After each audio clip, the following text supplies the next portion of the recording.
Saludos, ¿cómo están ustedes? Bienvenidos una vez más a su espacio de reflexión sociocultural.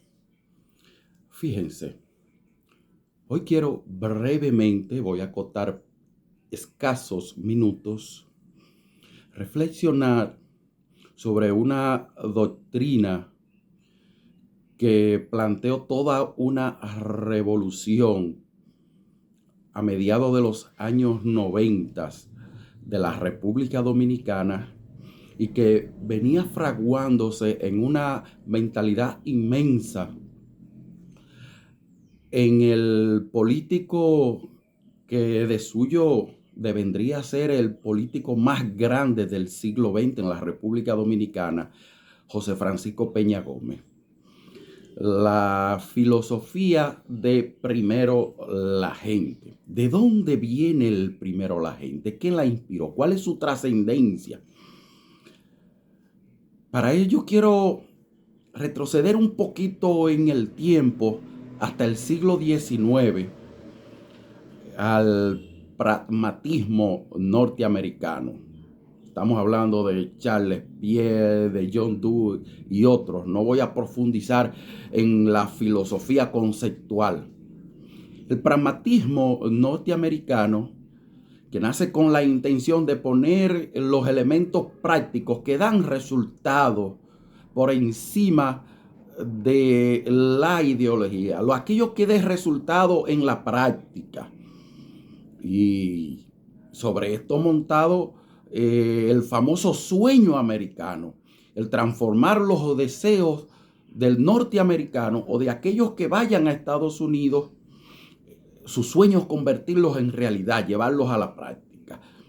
A los que yo intuyo que también traía una inspiración en el utilitarismo inglés, Stuart Mill y otros, el utilitarismo inglés, que veía la importancia de cómo a mayor alcance de beneficio, a mayor alcance de resultados a más personas, mayor eficiencia en el pensamiento, en la ideología, en los fines que se buscan.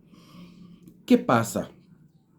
Que permeado por el conservadurismo, la clase dominante hace suyas esta filosofía, tanto en Inglaterra como en Estados Unidos. Eso gira alrededor de la clase dominante.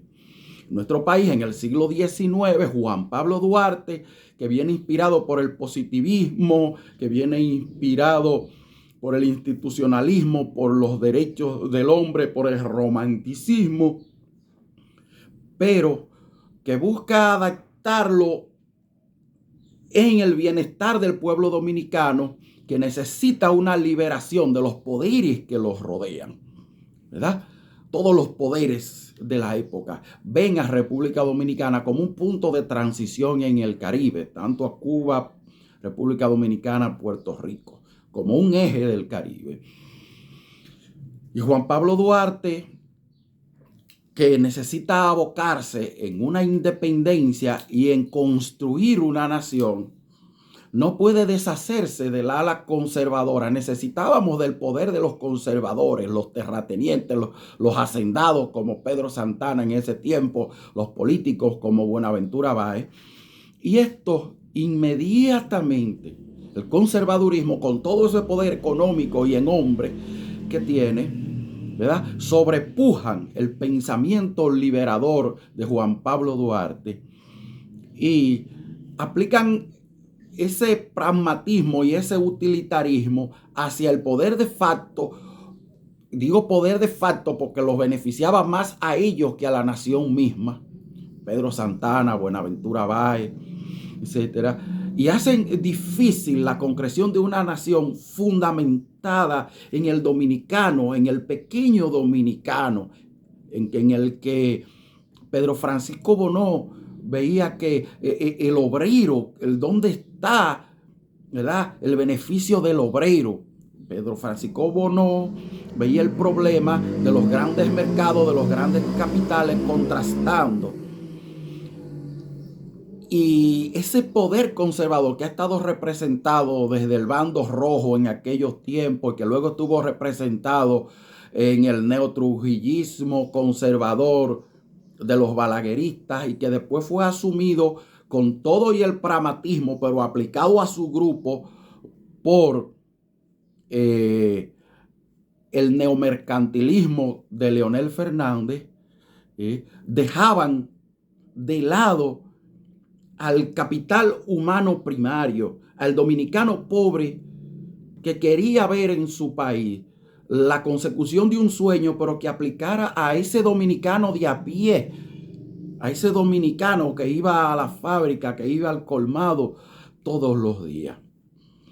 En el siglo XX surge la figura de José Francisco Peña Gómez, un hombre que viene por descendiente de una población que era minimizada, de una región pobre. Nace en una loma, en el culo de Maco, en la loma del Flanco, aquí por Guayacanes, en Valverde.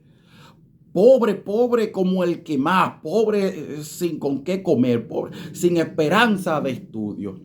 Y que logra a fuerza de tesón de aquellos primeros, ¿verdad? Aquellas primeras personas pudientes que le tendían la mano y que veían era un muchacho con unos ideales de superación humana sobre todo. Él no los defrauda. Y va creciendo a través del estudio, del trabajo, del esfuerzo, de cada vez que se le da una oportunidad dar el 200%, y crece hasta la estatura de convertirse en un líder mundial, de convertirse en un embajador gratuito de la República Dominicana, vendiendo la idea de la calidad del dominicano.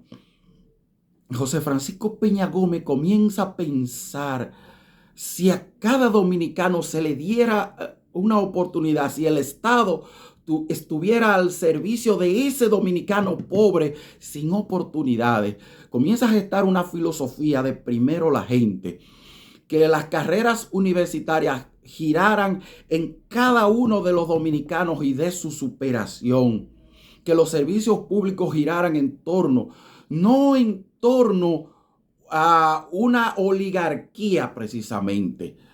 Y pensaba también en la protección del medio ambiente para crearle un ambiente imperecedero en el tiempo a ese dominicano pobre, de cuidarle su medio ambiente.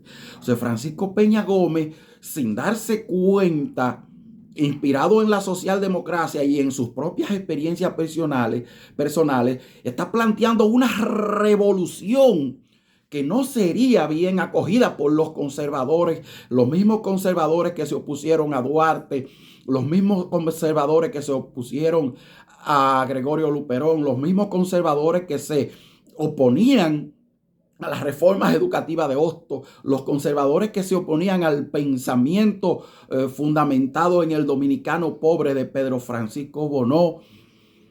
Ese poder conservador vio una amenaza, dijo: este hombre está planteando que todo el poder esté al servicio del pueblo, de la gente, y que todo el Estado gire para beneficiar al pobre. Entonces, el neoconservadurismo representado por Balaguer y por Leonel Fernández, esos sectores altos capitalistas, lo veían como un peligro. El problema de Peña Gómez no era su color negro. El problema de Peña Gómez no era que ese hombre desciende de haitiano y no va a llenar el país de haitianos. No, ese no era el problema. El problema de Peña Gómez fue que tomó en serio, y lo estaba demostrando con hechos, él en su propia persona, que cuanto él hacía cada vez que conseguía camiones, ambulancias, alimentos en época de hambruna aquí en el país para los dominicanos, ayuda, que hablaba de reforestar, ese José Francisco Peña Gómez representaba una revolución humana. Esa canción de Primero la Gente de Alicia Baroni, con música de Manuel Tejada, inspirada en el pensamiento de José Francisco Peña Gómez, que hablaba de un futuro mejor para nuestra gente, por fin, que en el aire puro de nuestra libertad, que brillen los fulgores de humanidad. mejor para nuestra gente. Representaba un peligro para un poder conservador, pragmático, pero al servicio únicamente de la oligarquía, utilitarista a conveniencia de la oligarquía. Pero, ¿qué representaba el primero la gente? Primero la gente representaba, ¿verdad?, no universidades al servicio y beneficio de las carreras que los hijos de los ricos quisieran hacer. No servicios de salud separados, servicios de salud con mayor calidad para los ricos que tuvieran el capital para poder pagarlo, sino que era lo más parecido a que todo el mundo tuviera un derecho a la salud. Y eso implicaba sacrificio para la oligarquía.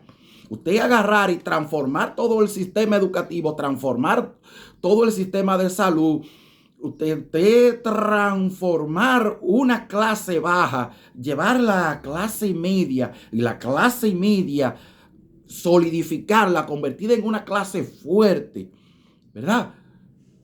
Eran inaceptables. El pragmatismo y el utilitarismo, pero aplicado al pobre. El sueño americano transformado en el sueño dominicano. Y hoy en día, Luis Abinader, ¿verdad?, que ha sido inspirado, no le quitamos, tanto en la honestidad del señor José Rafael Abinader, como en ese pensamiento de José Francisco Peña Gómez, a quien él le tocó tratar de cerca, tanto a él como a su padre, que usted le ve ese enfoque, ese acercamiento hacia la gente, esa búsqueda, esa lucha, y de ahí que Luis Abinader representa un peligro para los neoconservadores, tanto del PLD como el neotrujillismo que todavía impera, y esa oligarquía representa un peligro. Y Luis Abinader, que viniendo de una clase pudiente, pero gracias al esfuerzo de su padre, a la lucha de su padre para salir de abajo, igual que José Francisco Peña Gómez, que no fue una fortuna que vino a expensa de beneficiarse de corruptela política, sino esfuerzo y trabajo tesón de ese ejemplo de José Rafael Abinader, ¿verdad? Permea eso y piensa en lo que es mejor para la gente. Tenemos aquí, por ejemplo, en la provincia de Valverde, tenemos el ejemplo de alguien que participó de ese pensamiento de José Francisco Peña Gómez, el Rubén Peñaló, que usted le ve que el trato, el acercamiento de Rubén Peñaló, el carisma de la gente con Rubén Peñaló, transmite la doctrina de primero la gente. Y vamos a tener que defender eso.